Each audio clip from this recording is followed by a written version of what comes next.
Yang berikutnya, penguasaan lidah adalah berhati-hati dalam mengadakan komitmen. Amsal 6 ayat 2, jikalau engkau terjerat dalam perkataan mulutmu, tertangkap dalam perkataan mulutmu. Jadi ada waktu di mana kita salah ngomong sehingga terjerat dalam perkataan mulut kita. Biar kita lebih berhati-hati. Karena mulut kita lah yang menyebabkan kita berdosa dengan memberikan janji-janji ataupun sumpah-sumpah dan komitmen-komitmen yang kemudian hari tidak kita tepati. Pengkhotbah 5 ayat 1-6 memperingatkan kita, jangan bernazar tapi tidak menepatinya. Biar saya bacakan. Pengkhotbah 5 ayat 1-6. Janganlah terburu-buru dengan mulutmu, dan janganlah hatimu lekas-lekas mengeluarkan perkataan di hadapan Allah. Karena Allah ada di sorga dan engkau di bumi. Oleh sebab itu biarlah perkataanmu sedikit.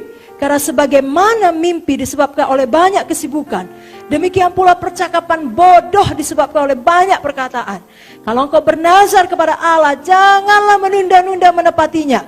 Karena ia tidak senang kepada orang-orang bodoh. Tepatilah nazarmu. Lebih baik engkau tidak bernazar daripada bernazar dan tidak menepatinya. Janganlah mulutmu membawa engkau dalam dosa. Jangan berkata di hadapan utusan Allah engkau hilaf. Apakah perlu Allah menjadi murka atas ucapan-ucapanmu dan merusakkan pekerjaan tanganmu? Jadi bagi kita yang sudah terlanjur mengadakan komitmen, saudara penuhi komitmen itu. Karena Mazmur 15 ayat 4 berkata, siapakah orang yang bisa diam di gunung Tuhan yang kudus? Yakni mereka yang berpegang pada sumpah walaupun rugi. Amin, saudara. Penguasaan lidah berikutnya, ilustrasi-ilustrasi yang bersih. Kita tidak boleh memakai ilustrasi yang kotor, karena apa yang kita katakan akan tergambar dalam pikiran seseorang. Jadi selalu hindari kesaksian tentang dosa masa lalu, atau mengemukakan pribadi seseorang. Karena yang dilihat orang adalah kecemaran dosa. Efesus 5 ayat 12 tadi sudah saya sebutkan. Sebab menyebutkan saja pun apa yang dibuat mereka di tempat tersembunyi telah memalukan. Perkataan kita adalah benih, kelak menghasilkan buah. Amsal 12 ayat 14 dikatakan, setiap orang dikenyangkan dengan kebaikan oleh karena buah perkataannya. Hidup kita. Amin. Penguasa lidah yang berikutnya, tidak mendatangkan perpecahan. Mari kita buka sama-sama. Buka buku Amsal 6 ayat 16 sampai 19. Amsal 6 ayat 16 sampai 19. Mari kita baca bersama-sama. 1, 2, 3 ya. 6 perkara ini yang dibenci Tuhan, bahkan 7 perkara yang menjadi kekejian bagi hatinya. Mata sombong, lidah dusta, tangan yang menumpahkan darah orang yang tak bersalah, hati yang membuat rencana-rencana yang jahat, kaki yang segera lari menuju kejahatan, seorang saksi dusta yang menyembur-nyemburkan kebohongan, dan yang menimbulkan pertengkaran saudara. Jadi ucapan kita yang menimbulkan pertengkaran dalam tubuh Kristus, walaupun itu ada benarnya, Tuhan benci. Ada beberapa perkara tidak perlu disampaikan, saudaraku. Hal-hal sampah, hal-hal dosa, atau hal-hal yang diucapkan seseorang ketika dia marah.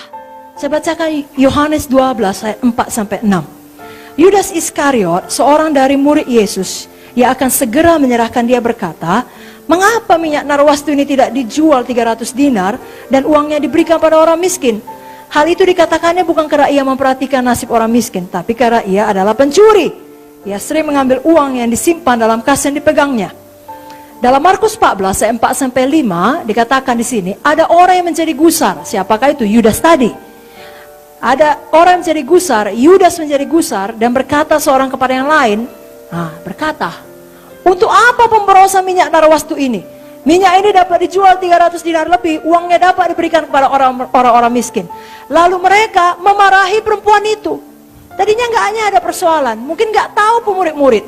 Mungkin mereka sibuk makan, atau mungkin mereka menganggap ya boleh-boleh aja, silakan urapi. Tapi dipanas-panasi oleh Yudas, terjadi pertengkaran saudara. Mereka memarahi perempuan itu. Kerusakan terbesar yang dibuat setan adalah dengan mulutnya. Kenapa? Karena memang cuma itu yang dimilikinya. Pada waktu Yesus bangkit dari kematian, dia sudah melucuti seluruh penguasa. Seberapa besar kuasa setan adalah sebesar yang kita izinkan dia berpijak. Kalau tidak, tidak ada kuasanya atas saudara. Maut pun tidak bisa mengambil hidup saudara kalau Tuhan belum mengatakannya. Tidak bisa. Amin, saudara. Jadi satu-satunya yang bisa dibuat setan ngomong, menjilat, berbohong, memecah, mendakwa, menuduh dalam hati kita. Masih diingat Tuhan dosamu itu. Nah, kan begitu. Gak layak kau menerima berkat. Menuduh saudara. Jangan dengar saudaraku. Dan jangan jadi seperti dia. Wahyu 12 ayat 10. Aku mendengar suara nyaring di sorga berkata, sekarang telah tiba keselamatan dan kuasa dan pemerintahan Allah kita. Kuasanya yang diurapinya. Karena telah dilemparkannya pendakwa. Yang mendakwa mereka siang malam. Itu cuma kerja setan. Mendakwa, menghakimi, mengkritik. Kebanyakan dosa memang dilakukan dengan lidah kita. Ingat Matius 7 ayat 1-2. Jangan menghakimi supaya kamu tidak dihakimi. Karena dengan penghakiman yang kamu pakai untuk menghakimi, kamu pun akan dihakimi. Ukuran yang kamu pakai untuk mengukur akan diukurkan kepadamu. Selalu murah hati, sama seperti Bapa murah hati. Jangan hakimi orang lain. Maka ukuran demikian akan diberlakukan kepada kita.